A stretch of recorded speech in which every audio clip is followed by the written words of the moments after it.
And we continue our coverage of another development, this in the city of Grand Rapids, and the Wealthy Street redesign plan.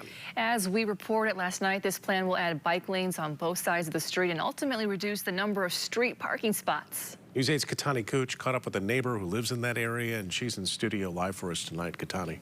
Yeah, Brian, Amber, we've been following this story, and Monday we talked to businesses on Wealthy about how the elimination of half the street parking will impact them. Now we've talked to somebody who lives a couple streets down and frequents some of those businesses along the street. He said this construction plan would be a nightmare. They're going to take out one whole side of parking. It will be a madhouse in this area. Nicholas Lebzimski has lived on Woodmere Avenue in Grand Rapids for about 4 years, but he says he grew up in Easttown. We've been coming down here ever since I can remember. We used to go to the jewelry store here with my grandma. When I told him about the city's Wealthy Street redesign plan, he said he doesn't think it's going to work. This stuff is going to make this area slammed. The plan would add bike lanes to both sides of the street, widen the sidewalks, take away the right turn lane on the south side of Wealthy, and eliminate street parking on the north side. If they're taking away that right turn lane, cars are going to be backed up down to Billy's Club down there. Lebzimski says he's seen the trend of growth and development happening in the area.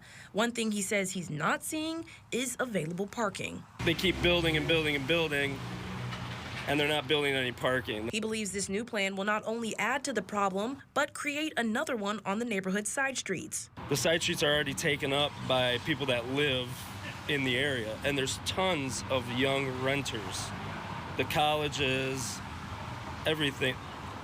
There's already no parking. Zimski and others in the area say aside from the parking problem, the Wealthy Street bricks are filled with memories they want to preserve. It's one of the few remaining, and anyone that's from around here thinks it's beautiful and it's part of Grand Rapids history. There's just special things to history in this area. It's one of the older areas besides Heritage Hill, and I think that the history in this area is very important for future generations and for kids like my son. In Grand Rapids, Katani Gooch, News 8.